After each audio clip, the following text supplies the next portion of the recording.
Leaving the Vizcaya train station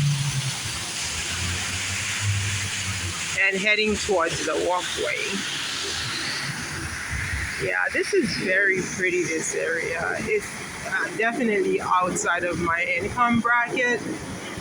Had I earned this much 10, 15 years ago, I would have been able to afford this place. But unfortunately, as you know, the market has changed. I can't afford to live here at all, even with my 2 jobs.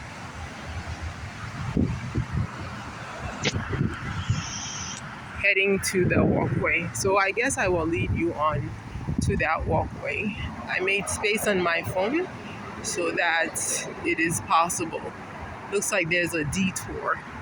Let's hope the detour leads us where we need to go.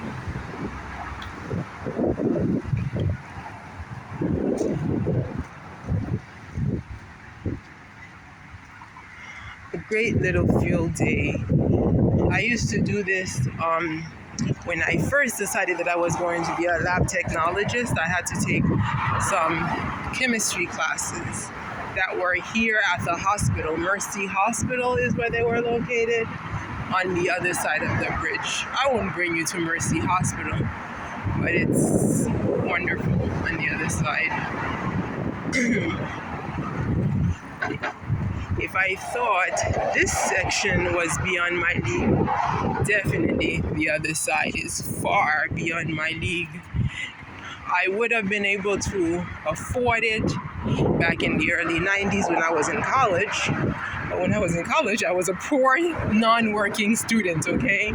So definitely it was beyond my league at that time because I didn't have an income, of course.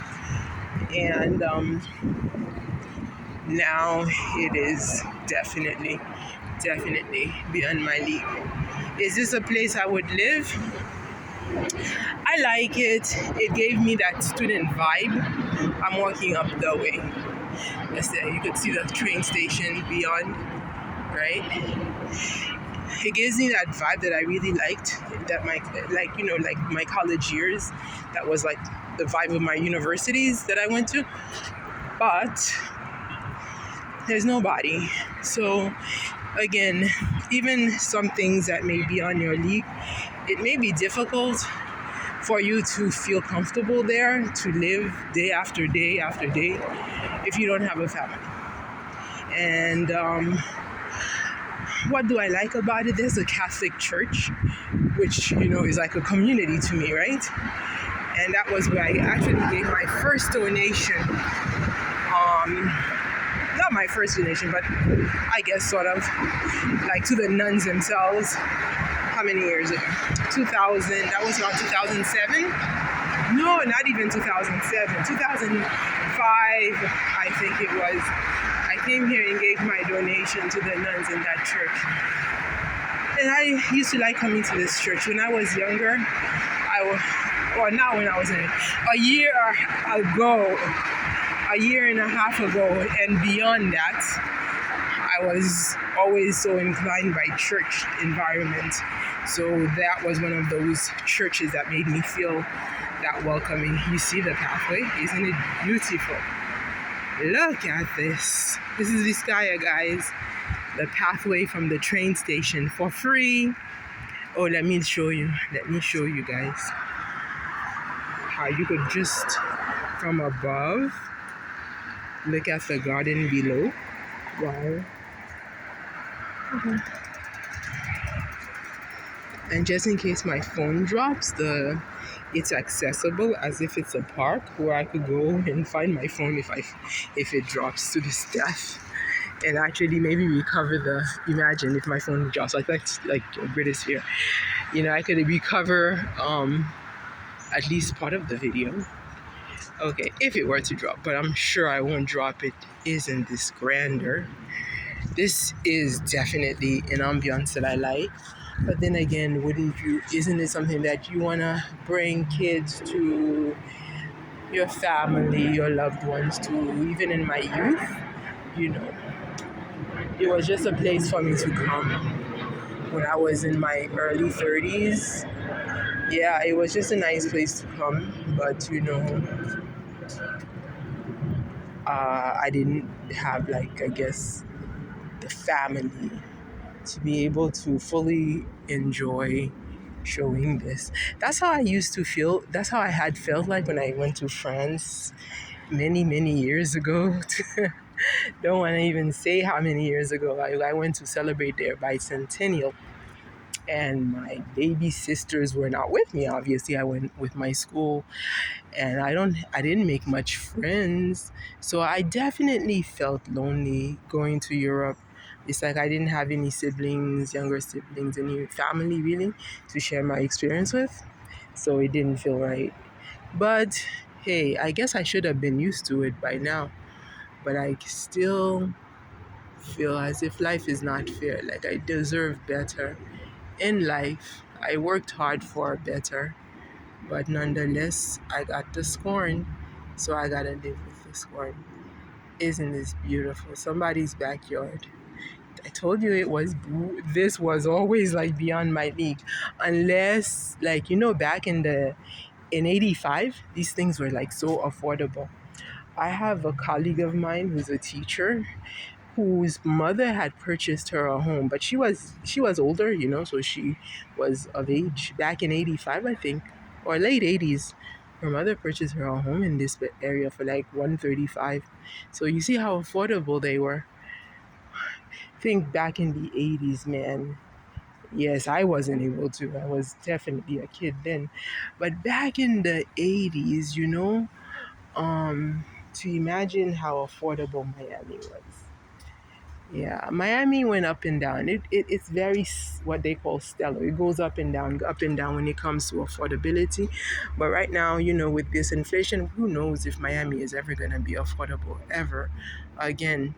When I moved down here, it actually was beyond my scale, my desire to purchase, and that's why I purchased in Broward because I didn't want to spend the money they were asking for property on any property here. So I selected Broward. But yeah, this is luxury.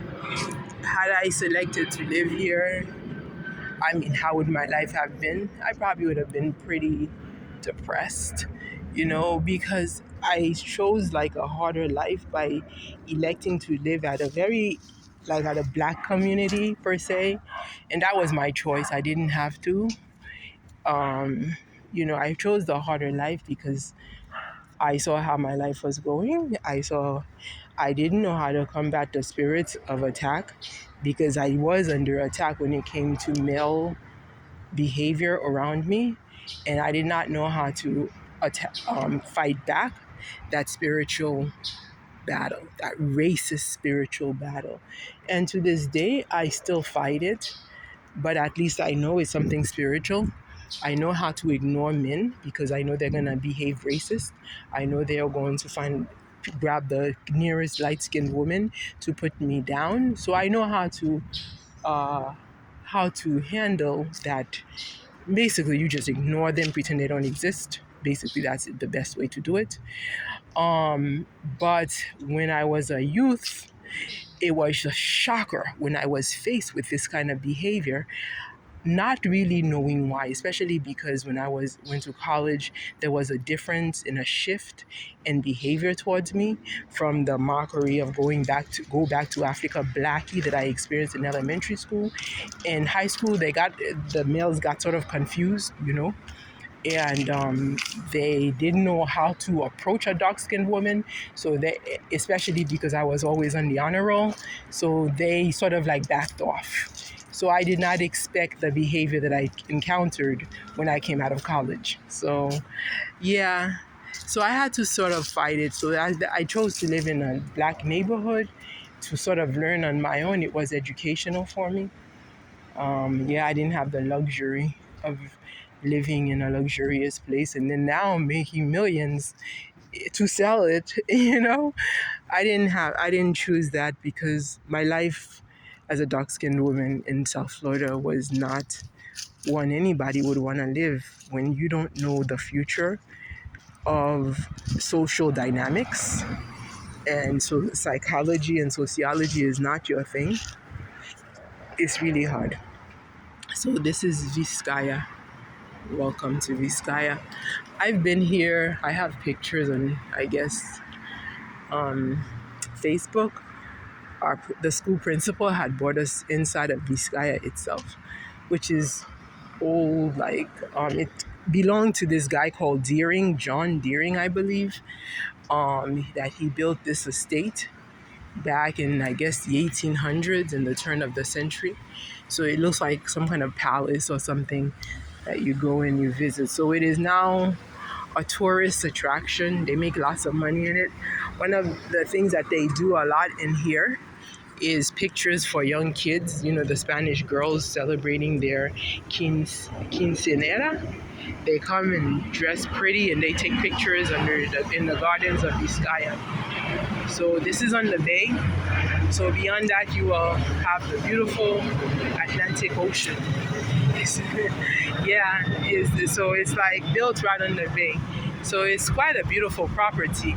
And of course, you know, there are habitations around it. And within here somewhere is my favorite Catholic church. So my favorite Catholic church.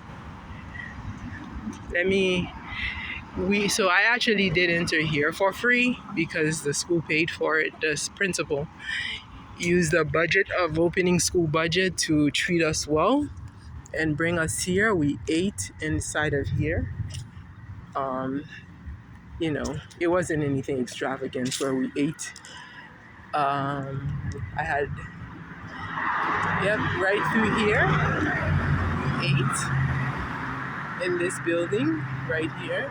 So yeah, it really does give you that feeling that I had in college. And this is the gardens that we went and walked through. And maybe I could take a little glimpse of it. Let me run. Cars are like storming towards me. Let's take a little glimpse inside of Vizcaya Gardens before I end this video.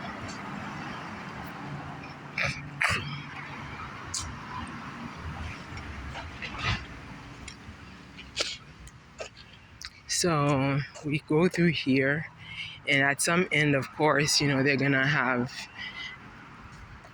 sections where you would have to pay. So I just thought this is the treat of the video. Vizcaya.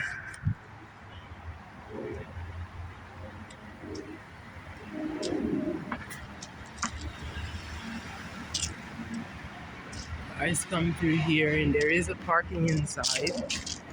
So a lot of these statues are inside gardens, you know, etc. So it's really, really pretty. But I won't go further. I did not come to spend my day in Vizcaya. This was not intended. I just realized I had 58 minutes left waiting for the train, so why not do a little video on Vizcaya? I haven't done a video in a while anyway, so here we go. So while I'm here in this part of Miami that we know as Vizcaya, let me share with you a big secret about how I survive as a dark-skinned woman in Miami, a very colorist and racist community. Well, the Cuban Catholics happen to have a rich community that served the young adults when I was a young adult, and that saved my life. I don't know, I could have been dead, really. If I'm not, I could have been, had it not been for the Cuban Catholic community who welcomed me. So this place I used to come even before I became Catholic. I became Catholic in 2007, I believe, if not 6, 7. Okay. But prior to that, when I purchased my condo in Kendall, I used to come here. I purchased my condo in 2005, okay? So I started taking classes right at Mercy Hospital on the other side of the fence here. One of this is part of Mercy, these buildings here. So before I even took the classes, I knew about this. So in fact, I was so happy to be taking classes inside of Mercy so that I could come here to pray, or at least to feel like I'm in prayer. So the community, you see, like, it's good for the youth. It's very healthy for the youth. It brings you back to times when life was healthier so that you were able to connect. Even though I wasn't Catholic, but because I was born Catholic, so for the first years of my life, I knew of the Catholic Church. So at least I had that as a basis of connection. Now, here at St. Kieran's, it's pretty heavy Catholicism here. So this is not something that I was too comfortable at. My God, Mercy has expanded. Mercy was not this far. I'm looking for the church, hoping that it still exists.